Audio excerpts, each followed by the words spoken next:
La piste Cancelo a ressurgi hier et aujourd'hui elle prend de l'ampleur. On annonce déjà un accord entre Manchester City et le FC Barcelone. Xavi a aussi donné une conférence de presse aujourd'hui. Il a parlé d'à peu près tous les sujets sauf Neymar. Quand on lui a posé la question Neymar, oui c'était évident qu'on allait lui poser cette fameuse question. Il a dit que demain il y avait Getafe. Il ne pouvait pas dire grand chose sur le dossier Neymar, même si ça vous déçoit que les journalistes et que le supporter soient déçus qu'il n'y ait pas une petite information sur Neymar. Ça le regarde pas, lui il a la tête à Getafe. Et j'ai envie de dire c'est pas plus mal, il a raison. Bon, dans cette vidéo on va pas couvrir l'intégralité de sa conférence de presse car elle est très longue. J'ai sélectionné que 2-3 informations qui concernent par exemple Lamine Yamal, etc. Mais on va plutôt se concentrer sur le mercato comme on le fait très souvent. Salut les Blaugrana, j'espère que tout va bien de votre côté. On est donc parti pour un rapide tour de presse du côté de la Catalogne. On commence par ça, oui, cette personne, Marcos Alonso, et durant sa conférence de presse d'il y a quelques heures, Xavi a laissé entendre que Marcos Alonso devrait quitter le FC Barcelone si jamais il lui trouve un point de chute. Bien évidemment, Victor Naé revient sur cette déclaration-là et nous dit, il nous a été confirmé que Marcos Alonso pourrait être laissé sans inscription pour le match de demain face à Getafe.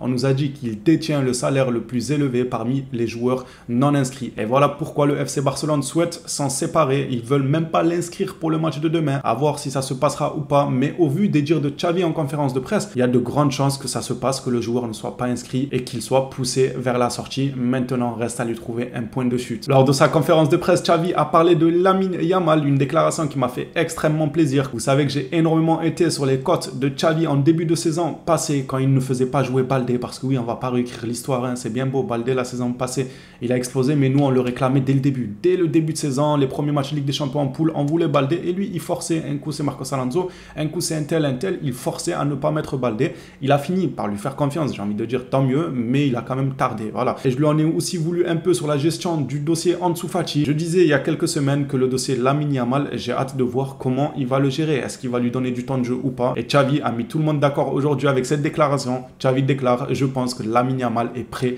à avoir des minutes, il y a de quoi faire extrêmement plaisir. Il va faire de la concurrence à Rafinha. Là, Rafinha, t'es pas tranquille, c'est pas parce que Dembélé est parti. Là, il y a pire que Dembélé. Pour moi, c'est vraiment pire que Dembélé. Dembélé, il est parti. Là, il y a le petit, il a faim. Il a encore des choses à prouver dans le football, donc tu as intérêt à te gérer. Dembélé est officiellement un joueur du Paris Saint-Germain. D'après Mundo Deportivo, le FC Barcelone a touché 34,4 millions. C'est énorme. Là où tout le monde pensait que le FC Barcelone toucherait 25 millions et que l'agent et Dembélé prendrait eux aussi 25 millions. En gros, dans les 50 millions, ils devaient faire moitié-moitié. Et le Barça a tellement bien négocié son coup qu'ils ont réussi à gratter 34,4 millions d'euros. C'est énorme, c'est très bien joué de leur part, mais l'agent du joueur, il est pas trop content. Barcelone aurait déclaré que l'agent de Dembélé ne mérite aucune commission. Bah, on est tous d'accord, mais après, est-ce que c'est légal? C'est ça le problème, parce qu'il veut aller en justice. Si c'est légal, tant mieux. Si c'est pas légal, on n'a pas que ça à faire à traîner en justice, tout ça. On a d'autres priorités. Et donc, Dembélé n'a été payé que 15 millions et le reste est pour le club. En gros, Dembélé a eu sa part, le club a eu sa part plus que ce qu'il devait avoir et l'agent de Dembélé ne méritait rien. J'espère vraiment que c'est légal et que c'est pas juste parce qu'il mérite rien. Ça m'étonnerait. Le Barça, ils savent ce qu'ils font, ce qu'ils en fait. C'est qu'ils savent qu'ils sont dans leur droit. L'agent du joueur, lui, de son côté, n'est pas satisfait. Tu m'étonnes. Lui, il veut manger à tous les râteliers. Il a faim de paraffer des gros contrats. Il a toujours poussé Ousmane Dembélé à signer des gros contrats. Ça m'étonne même pas que le gars n'est pas content. L'agent du joueur, donc, n'est pas satisfait et envisage sérieusement de poursuivre le club. Une autre officialisation. Beaucoup d'officialisations aujourd'hui. Après, vous me direz, plus le mois d'août avancera, plus il y aura des officialisations et on y verra plus clair dans à peu près tous les dossiers. Gundogan a été officiellement inscrit. Il sera bel et bien là demain face à Getafe. Et on connaît aujourd'hui le numéro que portera Gundogan officiel. Gundogan portera le numéro 22 avec le FC Barcelone. Pour revenir rapidement à l'information d'avant, c'est très bien que Gundogan fut inscrit car on le rappelle qu'il avait une clause qui stipulait comme quoi si jamais le joueur venait à ne pas être inscrit en Liga, il aurait droit d'aller voir ailleurs comme pour Rafinha la saison dernière. Tout ça, on en avait déjà parlé.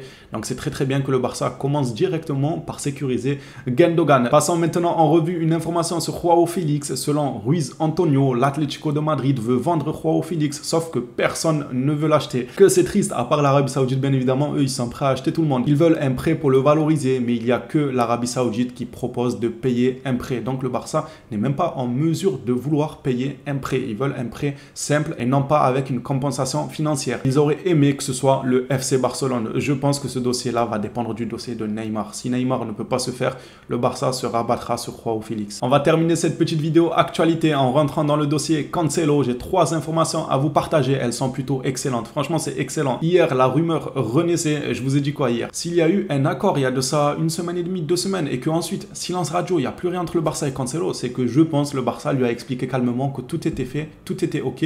Juste laisse-nous du temps et on reviendra à la charge pour te ramener. Et c'est ce qui se passe ces dernières heures. Selon Diario AS, le club avance sur le dossier Cancelo. Il est désormais très proche du club. Le Barça travaille sur un prêt avec option d'achat. C'est excellent. Si on arrive à le faire avec un prêt et option d'achat, ça serait franchement excellent. Ça a été confirmé par plusieurs journalistes, dont Manu Sainz sous vos yeux. Barcelone et Manchester City sont sur le point de parvenir à un accord total pour Joao Cancelo avec un accord de prêt et une option d'achat. Il confirme absolument les mêmes dires que l'article d'avant et comme d'autres articles sont venus le confirmer aussi, le Barça n'a plus qu'à terminer quelques petits détails pour enrouler Joao Cancelo si tout se passe bien. Ça ferait énormément du bien. On parle beaucoup du dossier Neymar, Félix, Bernardo Silva qui s'éloigne lui de son côté d'ailleurs. Mais on oublie souvent que le poste principal à renforcer, c'est le défenseur droit. Ça, il n'y a absolument rien à redire dessus. C'est un défenseur droit qu'il nous faut et après on verra. Après on parlera de Neymar, de Félix, tout ça. Mais faisant Cancelo, ça nous enlèvera déjà un poids des épaules. Et pour conclure ce rapide tour de presse du côté de la Catalogne, l'insistance de Cancelo à jouer à Barcelone a été essentielle pour que City ait accepté de le laisser partir pour Barcelone. De cette façon, Xavi verra résolu